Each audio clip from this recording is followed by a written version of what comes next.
ओम नमः शिवाय. हर हर महादेव.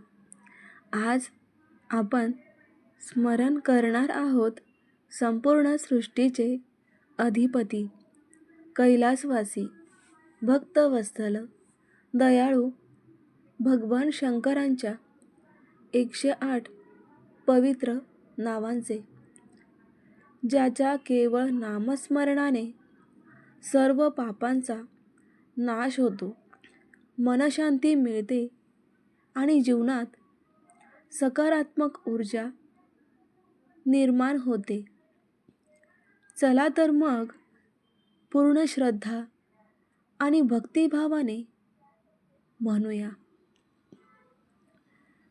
श्री शिव 108 नामावली. 1. ओम शिवाय नमः. ओम महेश्वराय नमः. ओम महादेवाय नमः. ओम शंकराय नमः. ओम शंभवे नमः. ओम रुद्राय नमः. ओम नीलकंठाय नमः. ओम त्रिलोचनाय नमः. ओम त्रिपुरारये नमः. ओम गंगाधराय नमः. ओम पशुपतये नमः. ओम उमापतये नमः. ओम विश्वनाथाय नमः. ओम विश्वेश्वराय नमः. ओम हराय नमः. ओम आदियोगिने नमः. ओम आशुतोषाय नमः. ओम कैलासनाथाय नमः. ओम भोलनाथाय नमः. ओम महामृत्युंजयाय नमः. ओम नागेश्वराय नमः. ओम भीमाय नमः. ओम चंद्रशेखराय नमः. ओम कपालिने नमः. ओम दिगंबराय नमः. ओम गिरिजापतये नमः. ओम अर्धनारीश्वराय नमः. ओम भैरवाय नमः. ओम कृत्तिवाससे नमः. ओम त्र्यंबकाय नमः. ओम सदाशिवाय नमः. ओम ईशानाय नमः. ओम शर्वाय नमः. ओम शूलपानये नमः. ओम विरूपाक्षाय नमः. ओम महाकालाय नमः. ओम कालेश्वराय नमः. ओम कालभैरवाय नमः.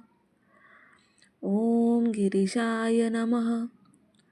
ओम गिरीशंकराय नमः. ओम अघोराय नमः. ओम अघोरनाथाय नमः. ओम जटाधराय नमः. ओम योगेश्वराय नमः. ओम योगेश्वराय नमः.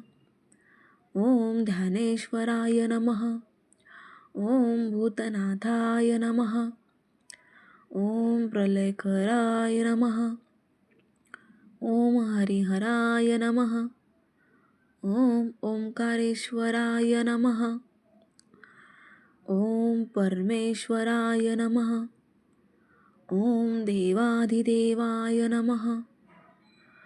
ओम त्रिनेत्राय नमः. ओम विश्वरूपाय नमः. ओम वेदस्वरूपाय नमः. ओम दक्षाध्वरहराय नमः. ओम सोमेश्वराय नमः. ओम भस्मेश्वराय नमः. ओम नागभूषणाय नमः. ओम क्षितिकंठाय नमः. ओम महायोगिने नमः. ओम ईश्वराय नमः. ओम अनंताय नमः. ओम अविनाशीने नमः. ओम आदिनाथाय नमः.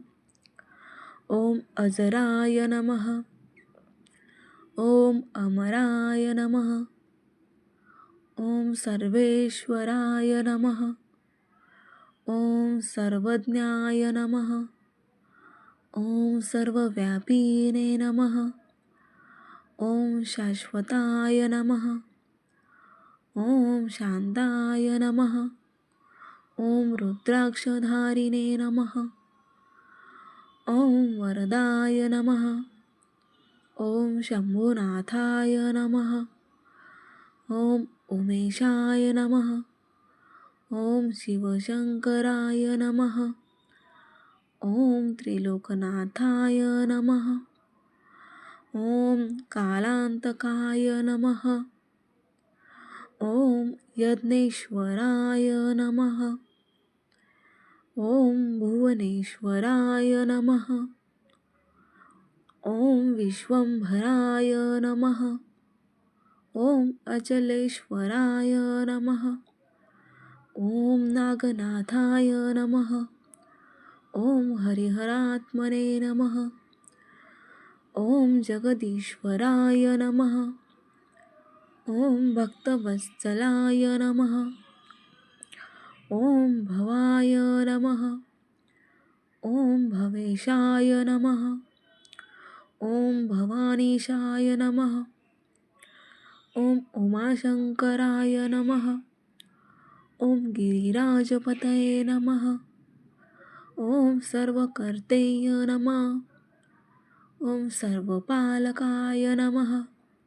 ओम सर्वसंहारकाय नमः. ओम अंबिकानाथाय नमः. ओम नटराजाय नमः. ओम चंद्रमौळये नमः. ओम शूलधराय नमः. ओम कपर्दिने नमः. ओम पिनाकिने नमः. ओम ऋतुध्वजाय नमः. ओम सदानंदाय नमः. ओम परमात्मने नमः. ओम विश्वात्मने नमः. ओम त्र्यंबकेश्वराय नमः. ओम कालेश्वराय नमः. ओम श्री शंकराय नमः.